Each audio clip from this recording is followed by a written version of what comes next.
Hi guys, so we continue here with another devlog concerning my NervLua framework. Before that, I was working mostly on the cursor class. So what I have here to be able to display proper names when I generate the AST logs, so something like that. And since then, I went back to my main parsing class here, the Clang Parser. This one is really big and a bit messy, so I've been trying to clean this up a little bit. And to do that, in fact, I started with so let's see, the main parsing function. In fact, that would be in a function called parseNamespace. You see, we basically start with this one.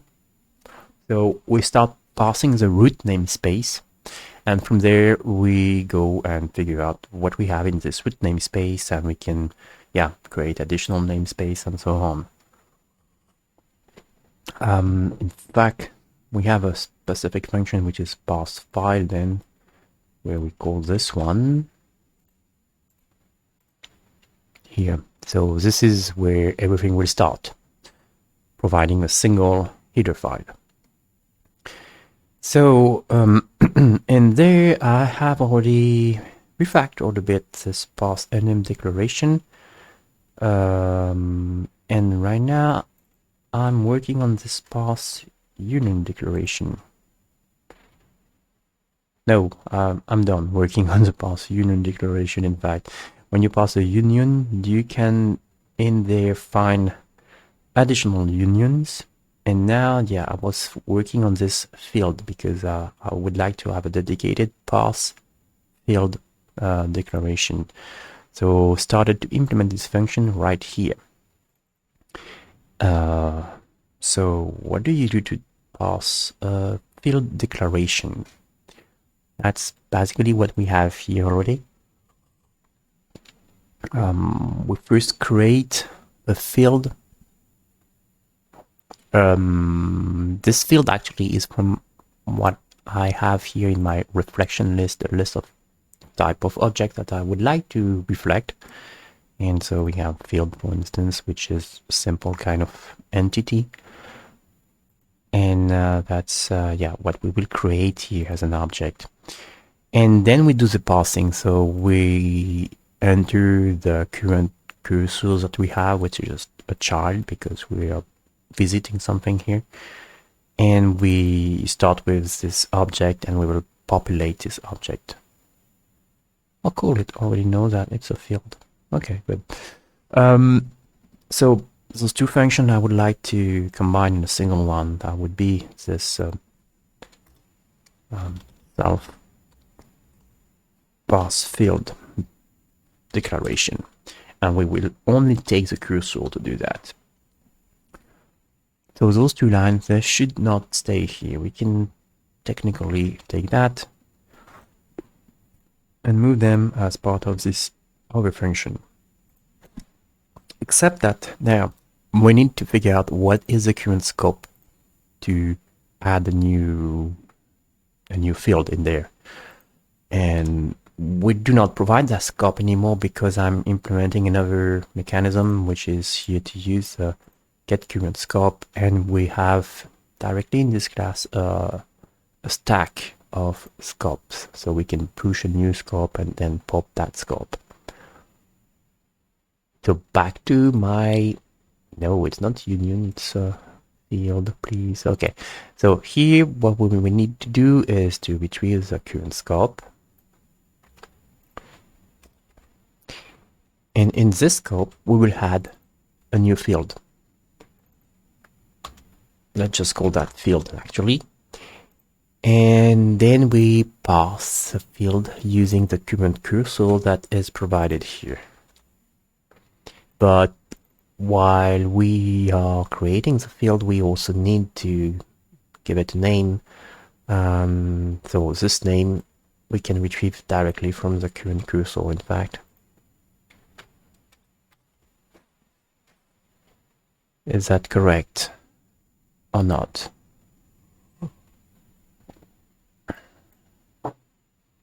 Yeah, because when we were visiting the children here, we're starting with Q and we were retrieving this name, and that's what we were using to create the field with a name, which also means that we do not need this name here anymore. So we can get rid of that line. And then back to this part. In fact, this function expects a return value, which should be the field itself. So for now, let's just return the field. And that. And yeah, next, let's figure out where we are actually also using that, where else we are using this function. So let's find that. Okay, there's another location here where we use this, and that's probably when we're passing a class, in fact. I think I have a giant function here to do the class parsing, yes.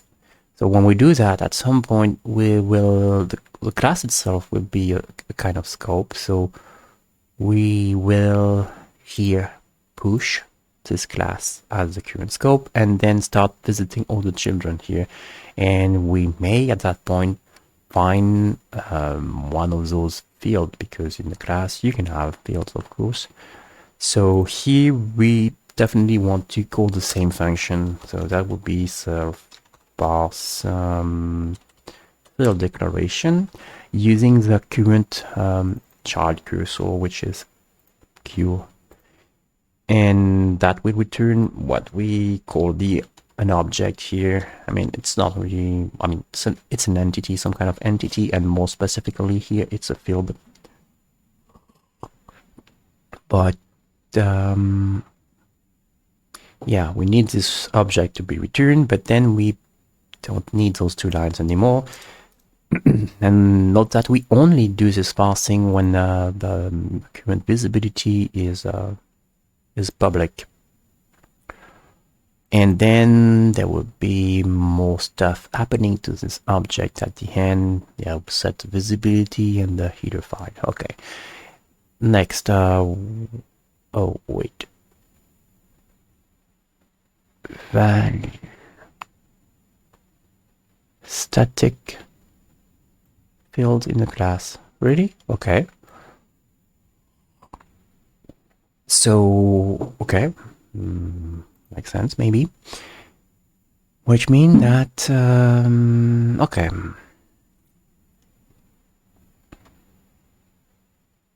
So wait a sec. So if we have a scope, we have just implemented this getter create field, okay, then this is re-implemented in a field order, okay, and so we have this, which is a proper location where we will create a field from a cursor, and we still have this additional here entry here, which is for handling of the var declaration.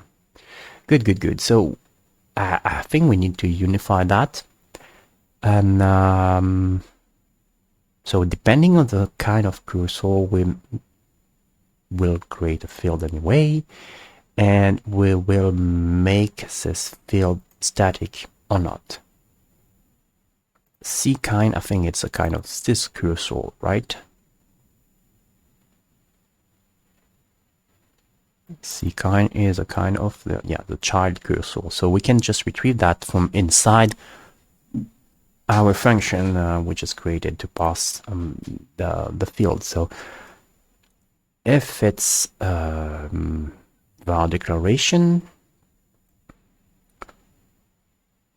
assuming this statement here is correct, I mean, I'm not quite sure, but yeah, let's assume it's okay. We can then do the same thing here and call, so obj equal self parse field declaration using this cursor, this child cursor, to do the construction. And then we don't need to do that, but there is this set static part sorry, which we need to take care of, and so this will be done right inside this function. How do we do that? Okay, we'll need the kind now of the cursor. So, or maybe we don't really need even to do it this way. We can just have this field created, and then we have a simple if statement. If so, cursor get kind. So if this is the same thing as clang cursor kind var declaration, then we simply mark this field as static. Yeah, this one is a duplicate, so we can remove that. In fact, I probably also should let's get back to where we were. I should take the comment and add that on top.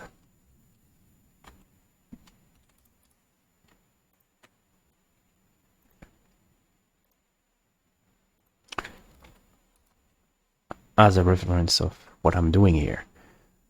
Okay, let's continue further with that. So if it's in a union, you probably don't have any static. I'm wondering actually, I mean, this should be throwing an error. I mean, I really don't expect to see anything else here in a union. Well, I'm not quite sure about that. Maybe I'm going to break something here. We'll see. Let's not change this more for now. Ignoring cursor type in union. Okay, that's fine. But anyway, here we're only expecting field declaration. But we may have var declaration. So here, this is in the class, in the class parsing function, and we probably have the var declaration in the same function also, just here, which, yeah, means that at the end we can just take those two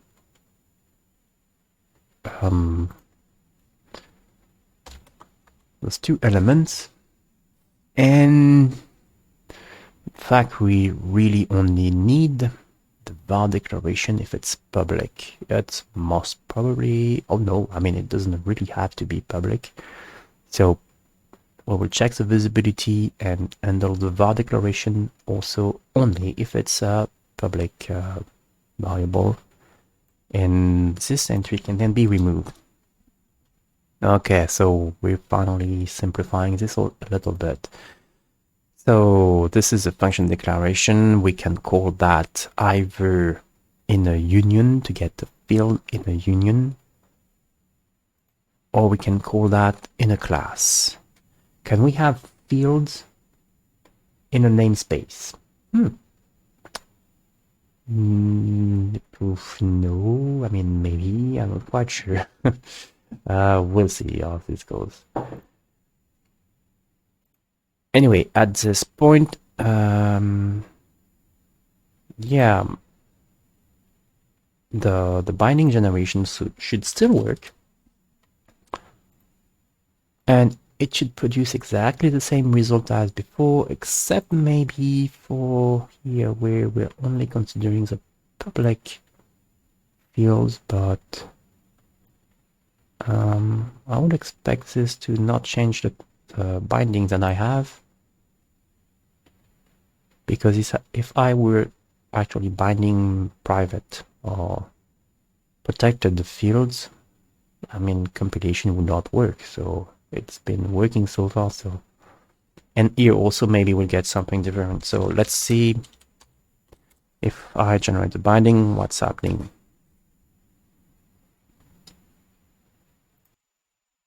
Okay, so I have regenerated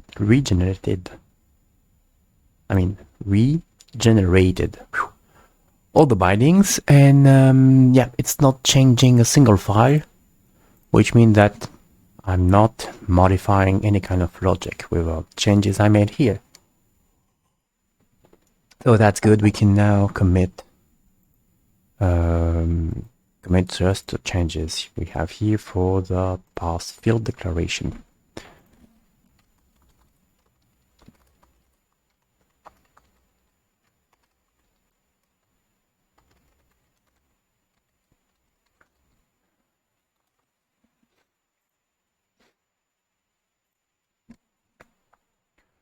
Okay, what's next? A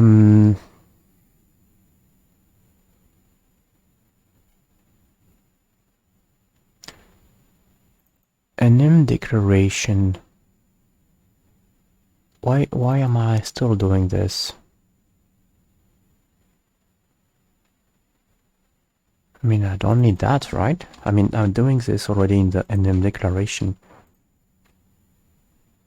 I get the name of the cursor. If it's an empty name, I generate an anonymous name name, and or I use a type name if I have a valid type already.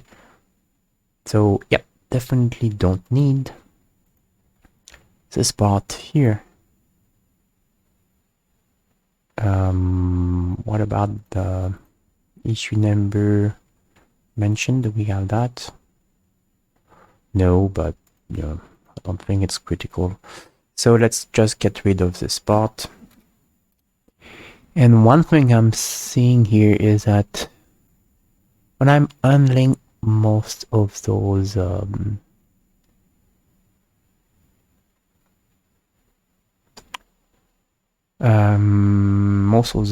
elements, I'm checking the visibility and showing only binding public stuff. So maybe this could be improved and put on top of the processing. Okay, so what I think I need to do next is to get back to this parse field declaration function. And here you see we have, just a mechanism to create the fill object, but then we actually have another function to do the parsing. But I think this one, we should probably just integrate that into the main function we have here, like what we did for the other cursor, in fact. So let's just find out where we have this function defined. Just here, parse field. So it's going to, oh yeah, okay, I mean, that's a bit tricky. So anyway, so that's the main declaration, the main function, but then we have field declare.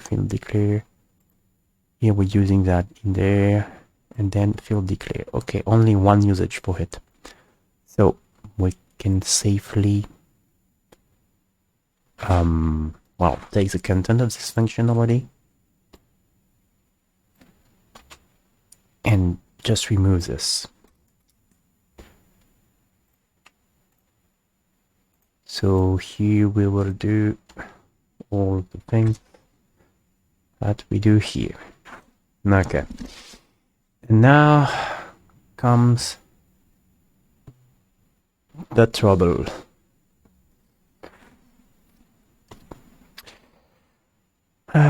What do we have here?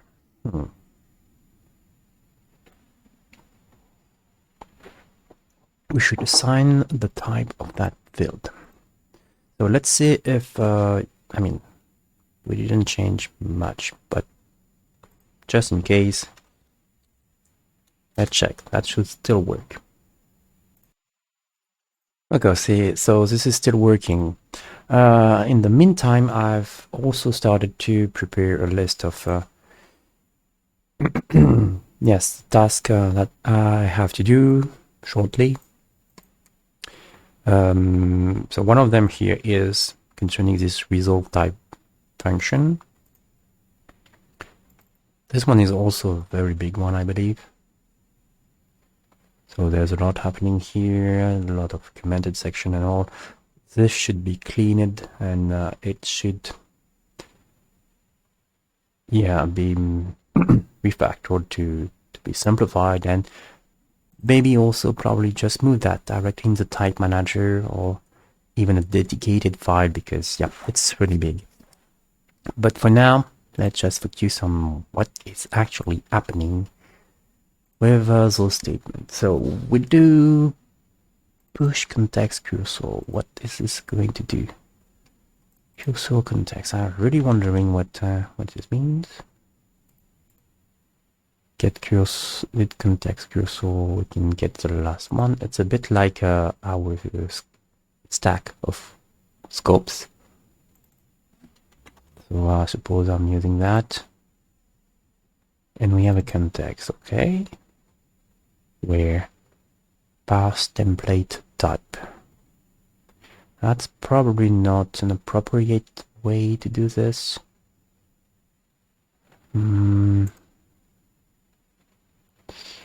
Phew, well, okay.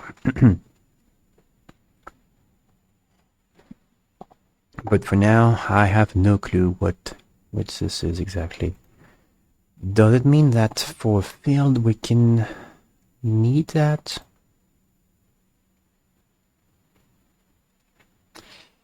I have no idea.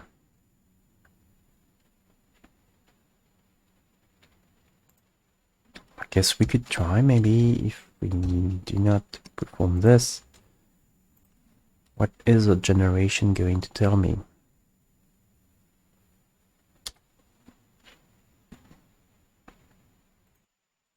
Okay, so again, it's not changing anything in the files that I have, so maybe we could consider not doing it. But still, yeah, I find this a bit dangerous and unclear.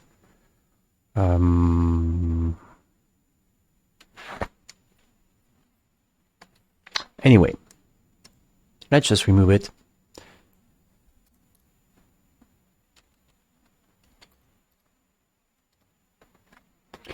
And we have the concern of, well, when I say remove it, maybe I should keep the commented lines anyway for the moment.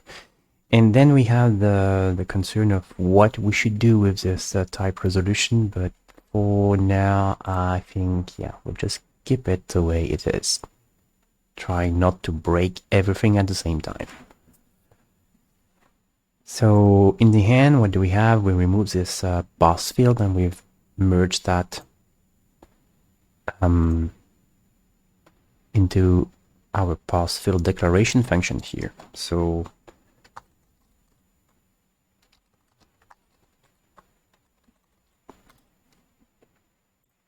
mostly only this, and next we need to get back to where we were working, which is a parse namespace. So what's happening in parse namespace? In case we have a namespace,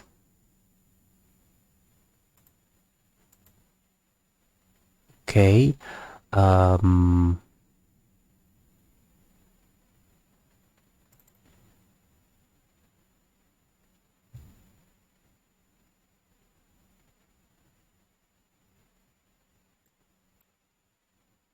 well, this one is not working exactly the same as the others.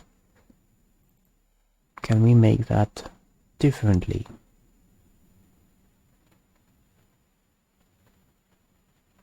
Because before that we were rather using this push scope.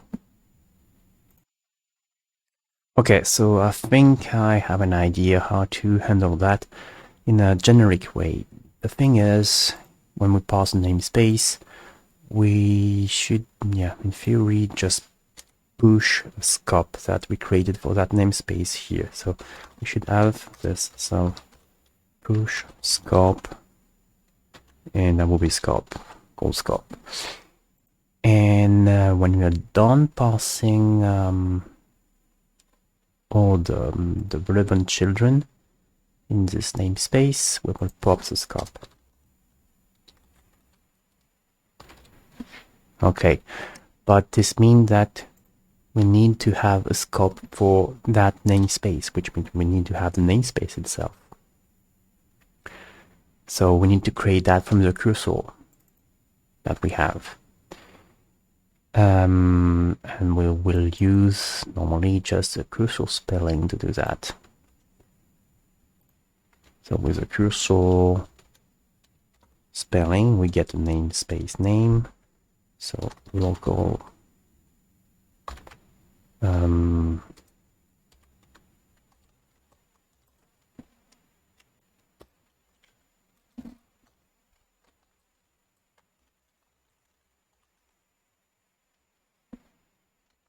and after that, we will in theory create this namespace. So we'll do something like that.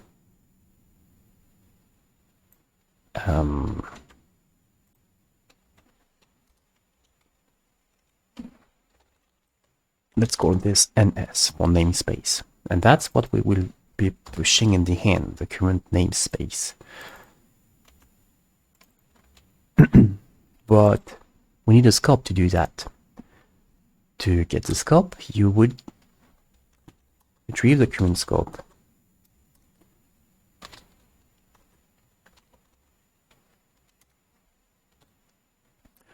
But this means that at the very beginning, for the first call that we have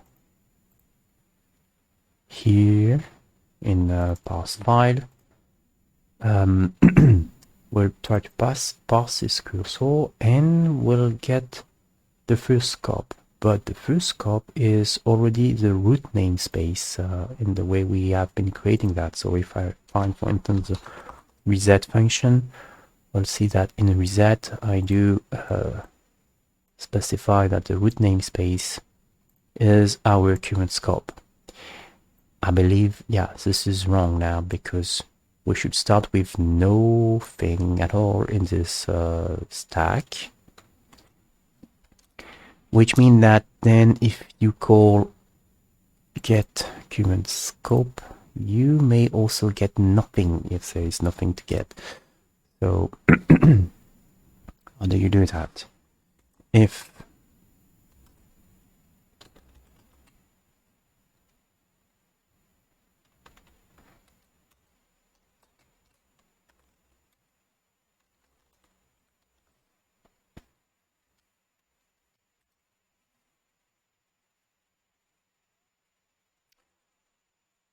oh, wait a second.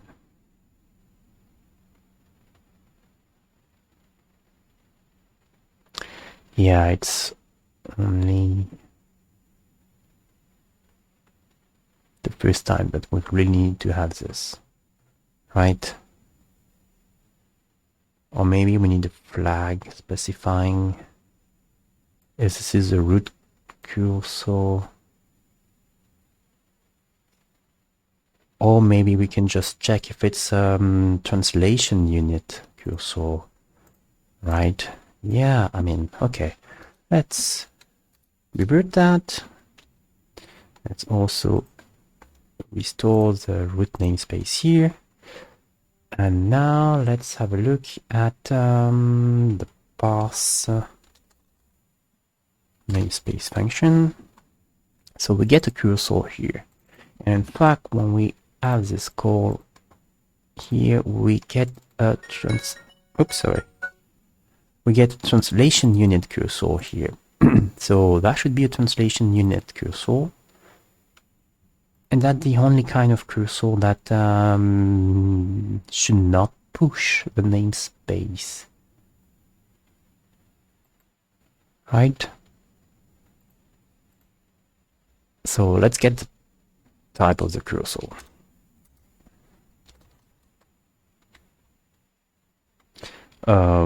Or we can, I think we have a function to call that.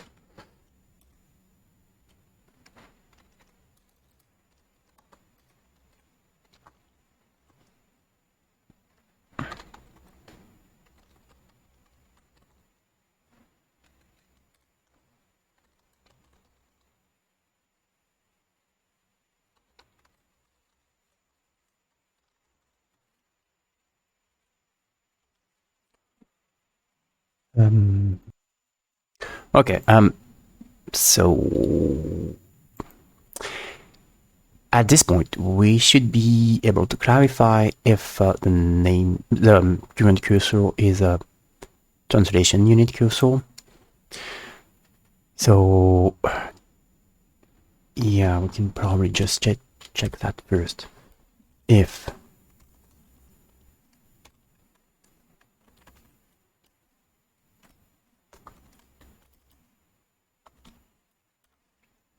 so we should have a scope.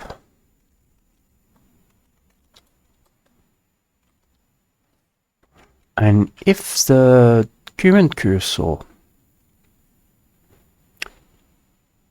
I mean, we should have a namespace. Yes, that's it. If the current cursor is a translation unit cursor, then we just get the namespace from as the current scope, actually.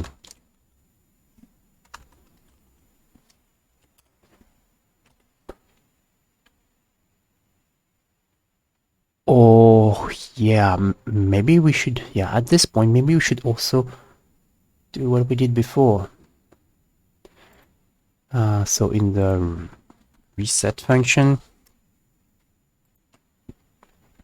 we do not provide this, so it's empty by default, which means that here we should also check if it's empty. No, here, I mean, so if, I mean, you can do check the number of scope, I mean the size of scope stack should be bigger than 0, so there should be at least one scope in the stack. So no scope in the stack. Okay, then yeah, we should not remove this. Okay, and we can still push something. Next, back to this main function. If we are on the translation unit cursor, so this is really the starting point of the parsing process. In fact, I would expect this to happen only once. In that case, the namespace that we want to use is going to be this existing root namespace. Otherwise, we need to create a new namespace. So use the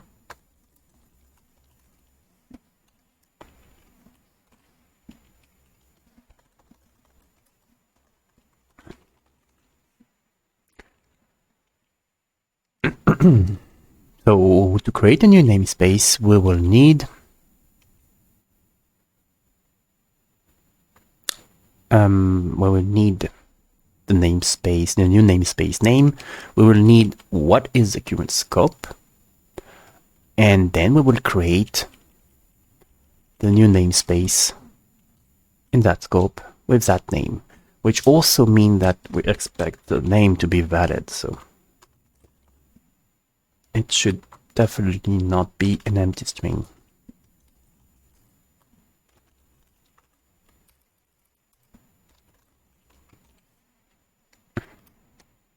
Right, then once we have a scope like that, so this namespace, we can just push that.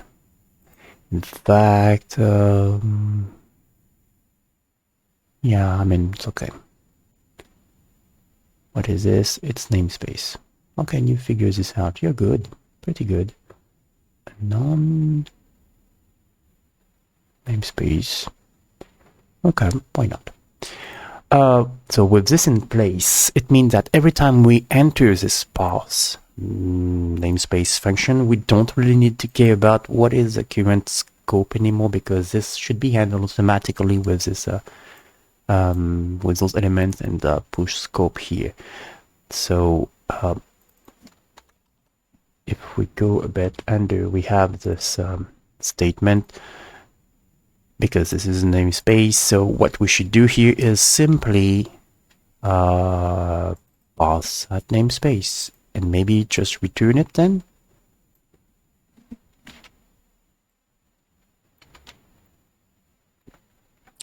So we don't need scope, but if we're returning something, I mean, we need to return it because we have entity and we set the header. Okay, so it means that at the end of the function here,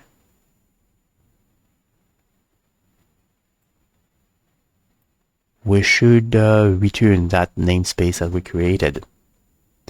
So return ns. Let's add this return type. And that's a reflection namespace.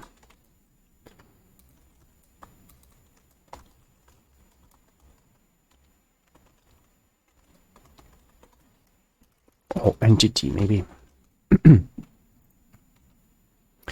All right. So that's the only location where we should have this create namespace. That's not quite true because we have that at different parts. Interesting. Utility, what is this doing? Get a create namespace, blah blah. Okay.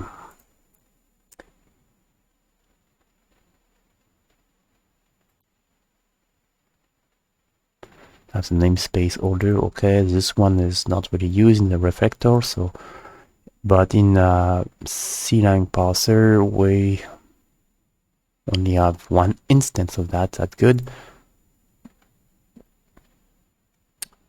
And we need to manually create a namespace, I guess. Okay. So let's check again all the usages for parseNamespace. This one should be okay.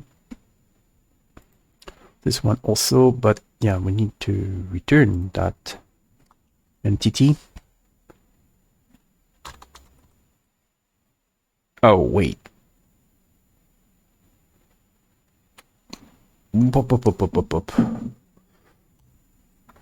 Wait a second. What's happening here? If we have an unexposed declaration,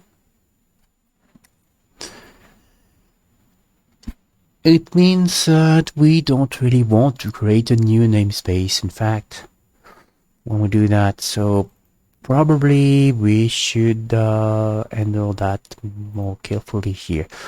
If it's translation unit, you do that. And otherwise, cursor is an exposed declaration. Then you actually specify that namespace is just current scope.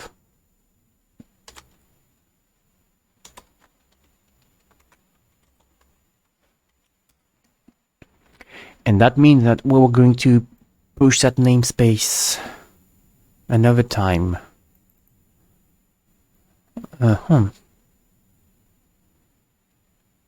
And then pop that. So we will have 2 times the same namespace on the stack. But I think that should be acceptable.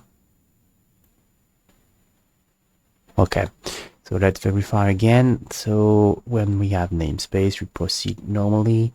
When we have an exposed declaration, we also proceed the same way. And return this entity. We set the header file.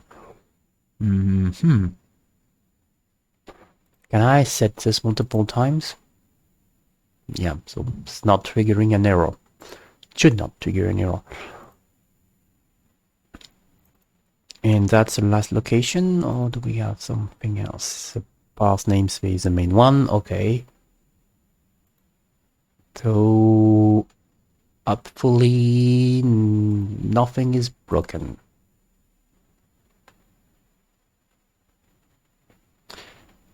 Okay, starting with an empty stack, and then you check if we have translation unit or an exposed declaration.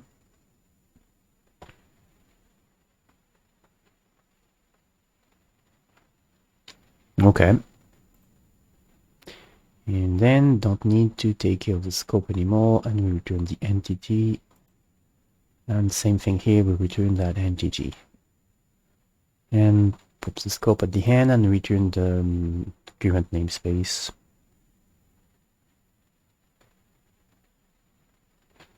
All right, so let's try to do the generation, the binding generation again. Uh-oh, not so good. Invalid namespace name 2. Where do we have this? Parse namespace. I mean, did I save something? Or I need to save? It was not saved? Could be. Try again. Yeah, it's still the same error. No, not the same error. Cannot pop the root namespace from scope stack. Actually, yeah, we can, because that's what we're doing for the root call. So in parse file here, we call that, and when we do so, we'll figure out that, okay, this is a translation unit, so we get the root namespace, and we will push that, execute everything, and at the end pop this. So yeah, it's fair to pop one element from that. I think they should yeah, still work if there's nothing to pop, but I guess it should not even happen. Okay, it's running, so let's wait. Okay, cool. So the binding generation went fine, and we have no update in the binding files. So it means logic is still exactly the same. That's exactly what I want, so we're good. So let's commit this change. What did we do exactly? Basically, we've been updating a bit parsNamespace. So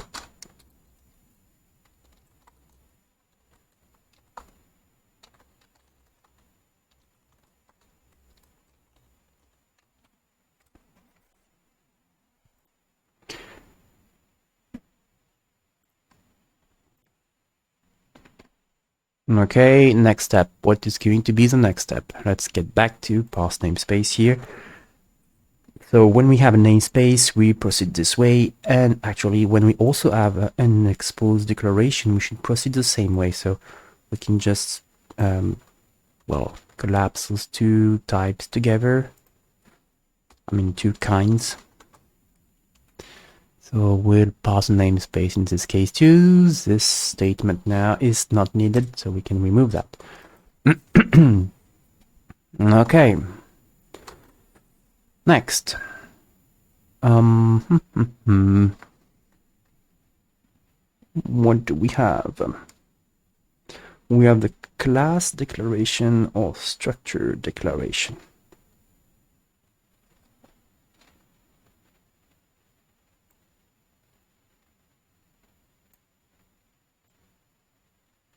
They should be set.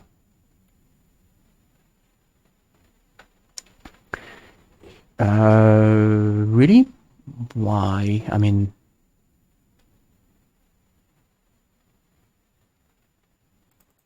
get header file. I think that this has something to do with with the fact that only declaration cursor should be used to set an header.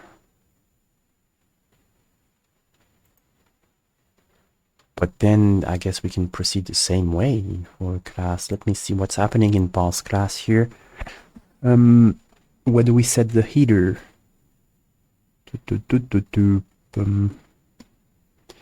The thing is, this function here is a bit complex because we have been trying to handle both classes and class templates with the same function.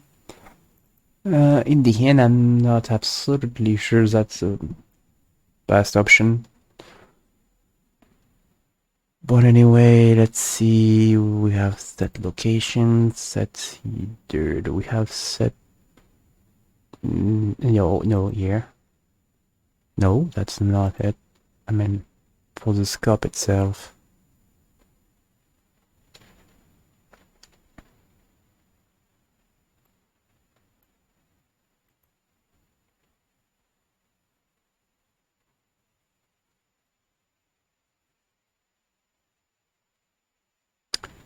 Interesting.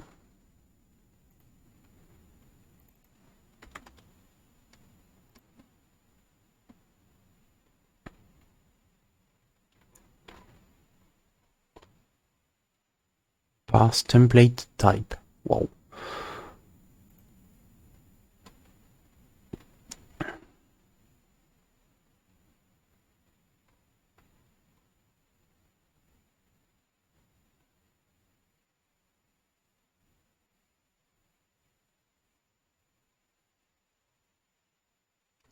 That's in the class. Parse class. Okay.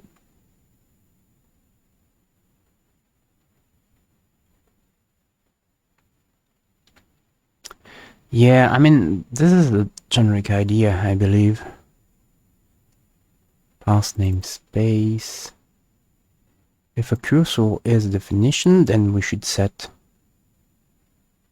this header file for that entity. So that's a generic thing we should do here. So let's see if I can just move that. So we take this also. If we have an entity and the cursor is a definition, then we set the header here, which means we don't really need to do it here anymore. And even for the here, I mean, oh, that was what I was doing here. So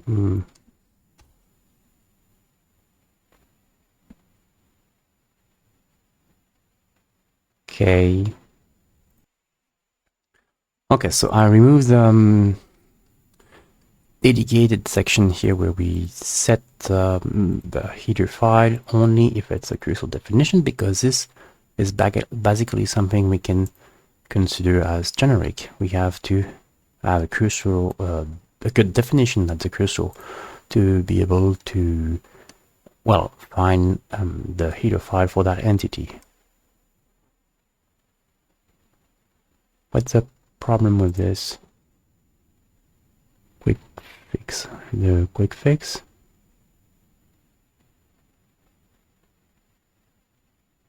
Returning namespace or scope here. Oh yeah, I mean, that's anyway going to be let's say maybe this one should be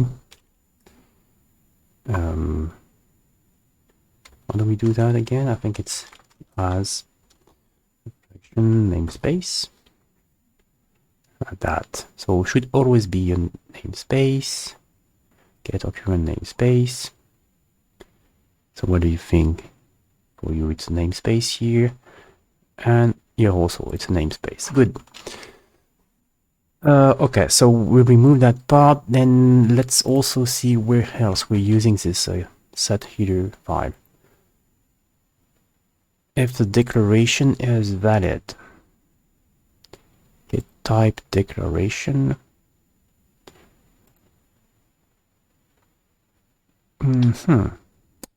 Probably need to check if this is a definition also.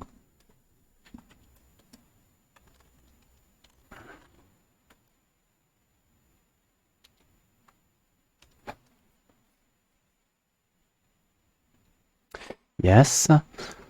So second case and else. That's removed. And here we get the file from the cursor, and that's in the class, parse class, I believe. Yes.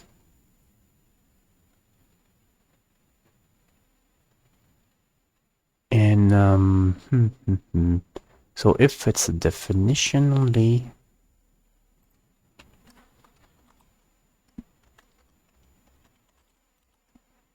And we should do this.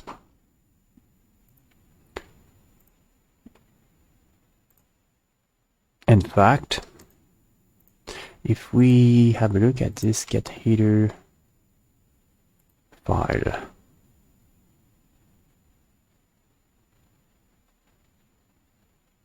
yeah, we could probably just check here if it's definition cursor, and otherwise we return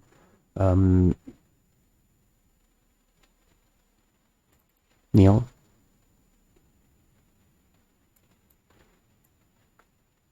Okay, or we can just use the current input file. Oh, that's tricky.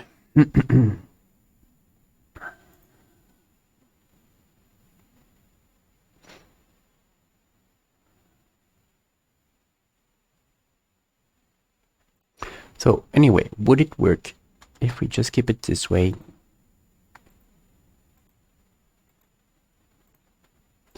So let's try generation again.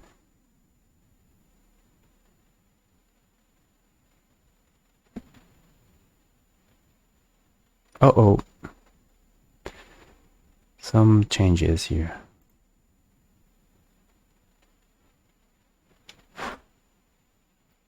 So we have removed shared context. Not quite good.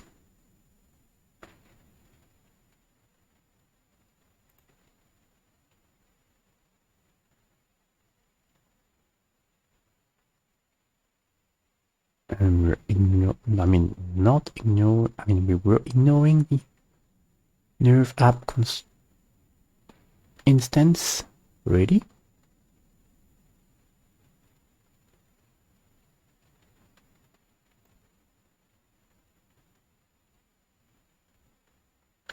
Init instance, uninit instance. Can you access this? Oh my, there's a lot of changes here.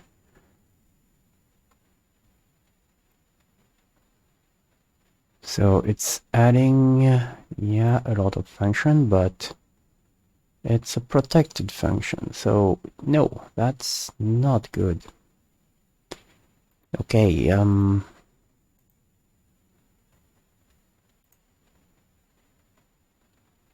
yeah, that will not work.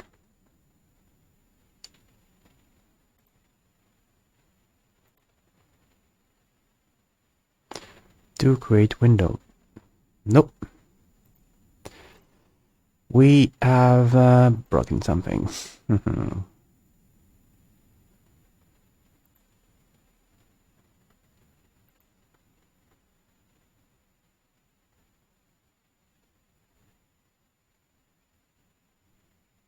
Only with those changes, that's weird. I mean, let's just revert that, but yeah, we need to revert this line. Revert this part.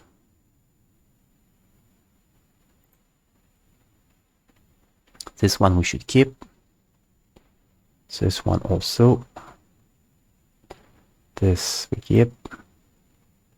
That we revert. Control K, Control R.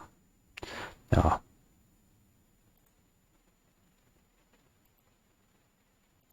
And this too.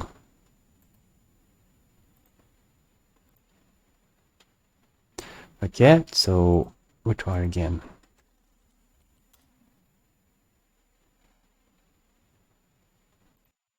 Okay, so reverting those crucial definition thing, yeah, got rid of those changes.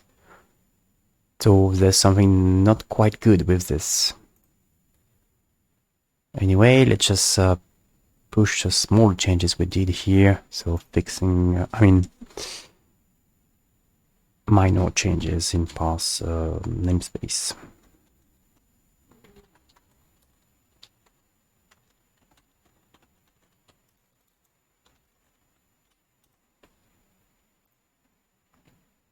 So let's think a little bit. What should we do next?